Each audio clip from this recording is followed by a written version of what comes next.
नमस्कार, स्वागत जी। तो देखिए, आज मैं आपको कई आदेश दिखाने जा रही हूँ जो सुबह छूट चुके थे। जो आदेश नहीं दिखा पाई वो अब मैं आपको दिखाने जा रही हूँ, तो लास्ट तक बने रहें। और आज आपको पोषण अभियान में कौन सी एक्टिविटी करनी है ये भी हम आपको बताएंगे। तो देखिए, 53,000 आंगनबाड़ी के 53,000 पदों पर भर्ती की तैयारी हो चुकी है। यानी जो अभी भर्ती निकल रही है 53,000, तो उसके लिए बहुत जल्दी ही निकलने वाली है। आईसीडीएस निदेशालय ने सभी जिलों से रिक्त पदों का मांगा ब्यौरा, और ये कितने दिन में हो जाएगा मांगा गया है। देखिए यहाँ पर आप देख सकती हैं, यहाँ पर आईसीडीएस निदेशालय ने सभी जिलों से मांगा ब्यौरा दिया 1 सप्ताह का समय। यानी अप्रैल के पहले सप्ताह में ही समय दिया है कि इस सप्ताह में, पहले ही सप्ताह में इसका यानी ब्यौरा दें कि कितने पद खाली हैं 53,000 में। शासन स्तर से आंगनबाड़ी, मिनी आंगनबाड़ी और सहायिकाओं की भर्ती के लिए संशोधित नियमावली जो जारी किए जाने के बाद अब इन पदों पर भर्ती की कार्रवाई शुरू करने की तैयारी है। निदेशालय ने सभी जिलों की एक सप्ताह में आरक्षित समेत सभी श्रेणी के रिक्त पदों का ब्यौरा उपलब्ध कराने को कहा है। पिछले 10-12 साल से आंगनबाड़ी और सहायिकाओं के पदों पर भर्ती नहीं हो पाई। ऐसे में करीब 53,000 से अधिक पद खाली हैं। बाल विकास विभाग ने पिछले 29 जनवरी को भर्ती के लिए चयन समिति और सभी जिलों को ऑनलाइन आवेदन के लिए प्रारूप उपलब्ध करा दिया था, मगर चयन प्रक्रिया के कुछ बिंदुओं के विरोधाभासी होने के चलते भर्ती में की कार्रवाई आगे नहीं बढ़ सकी थी। इससे बहुत से जिलों में आंगनबाड़ी, मिनी आंगनबाड़ी कार्यकर्ताओं, सहायिकाओं की भर्ती अटक गई थी। वही चयन प्रक्रिया में आर्थिक रूप से पिछड़े ईडब्ल्यूएस श्रेणी के लिए 10% आरक्षण का प्रावधान न करने के खिलाफ कई लोग कोर्ट चले गए थे। ऐसे भर्ती प्रक्रिया रोक दी गई थी।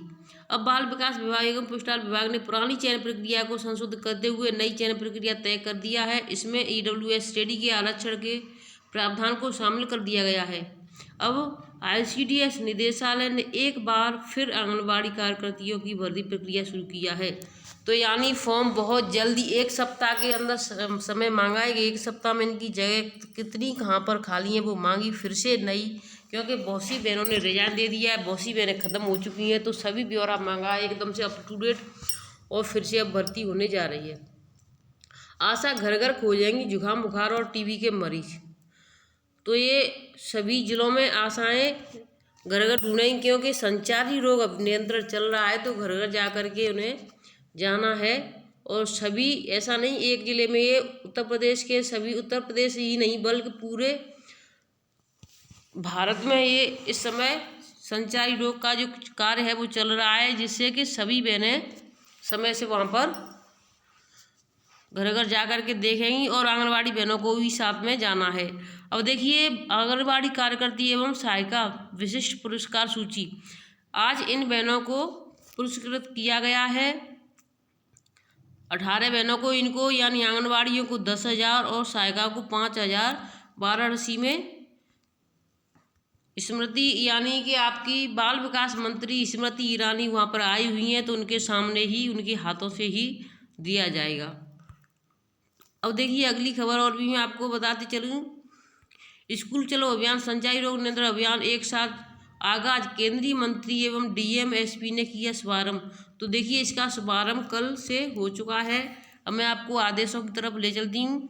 कार्यालय जिला कार्यक्रम अधिकारी लखीमपुर खीरी, समस्त बाल विकास परियोजना जनपद लखीमपुर खीरी विशेष का देखें। पोषण ट्रैकर पर लाभार्थियों के आधार कार्ड सत्यापन के संबंध में उपयुक्त विषयक निदेशालय बाल विकास सेवा एवं पुष्टार उत्तर प्रदेश के पत्रांक संख्या दिनांक 22 मार्च 2023 द्वारा निर्देशित किया गया है कि दिनांक 31/3/23 को पोषण ट्रैकर पर अंकित आधार सत्यापित लाभार्थियों की संख्या के आधार पर वित्तीय वर्ष 2023-24 के प्रथम त्रैमास अप्रैल, मई, जून हेतु अनुपूरक पुष्टाहार की आपूर्ति निर्देशित किया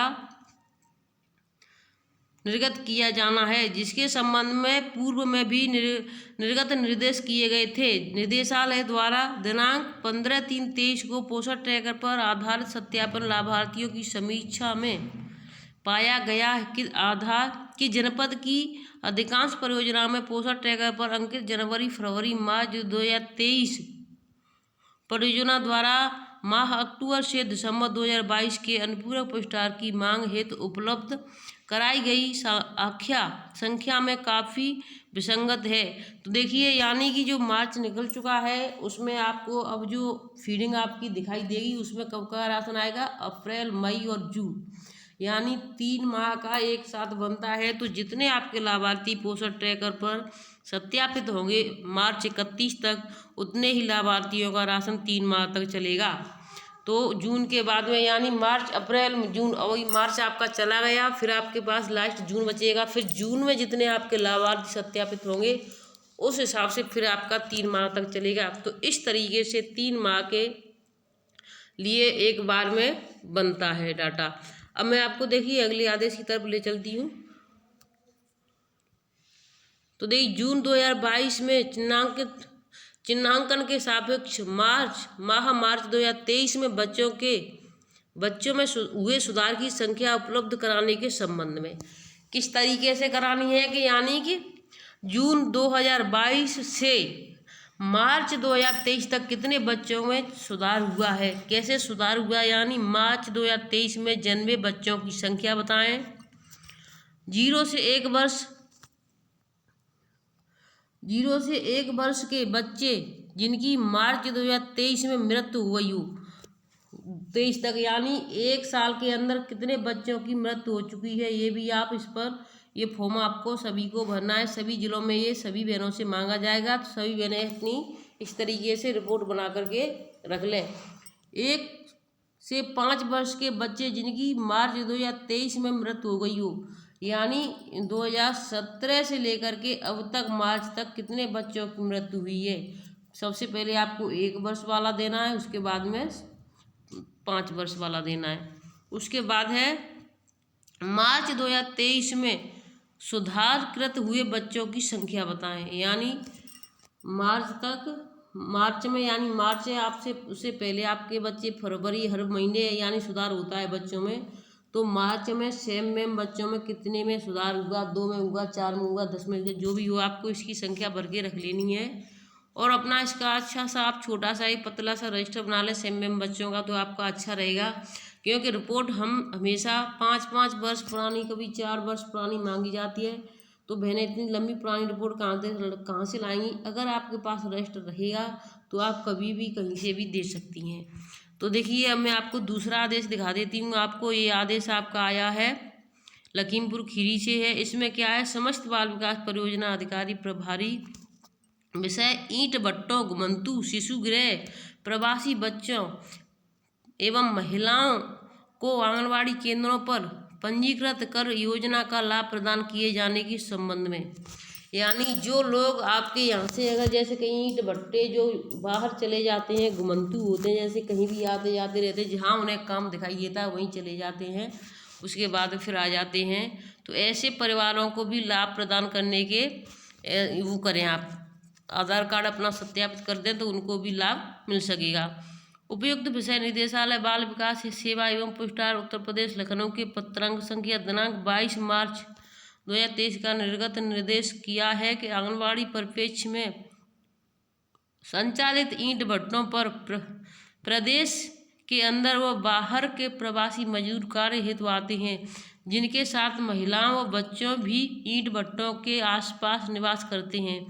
इसके अतिरिक्त घुमंतु परिवार भी आंगनवाड़ी परिप्रेक्ष्य में कई माहों तक प्रवास करते हैं, जिनमें कई बच्चे व अन्य श्रेणी के लाभार्थी ऐसे हो सकते हैं जो कुपोषण से ग्रसित हो, जिनके अनुपूरक पुरस्कार के साथ साथ अन्य विभागीय योजनाओं को लाभ भी पहुंचाया जाना, जिनके संबंध में पूर्व में भी निर्देश किया गया है। तो यानी अगर आपके यहाँ कहीं से भी यानी कोई लोग बाहर के आ चुके हैं, रहते हैं, तो ऐसे परिवारों को भी लाभ दिलवाएं अगर उनके पास आधार कार्ड है तो आप उनके बच्चों को, गर्भवती महिलाओं को भी सत्यापित करें, कोई भी रहना न चाहिए। अतः आपको निर्देशों के अनुपालन में आंगनबाड़ी परिप्रेक्ष्य में संचालित शिशु गृह के बच्चे, ईंट भट्टों में कार्य करने वाले मजदूर एवं घुमंतू परिवार की महिलाओं एवं बच्चों को नियमानुसार आंगनबाड़ी केंद्र पर पंजीकृत कराया जाए एवं उक्त की सूचना प्रत्येक माह उपलब्ध कराई जाए, जिसके प्रतिमाह संकलित सूचना निदेशालय प्रेषित की जा सके।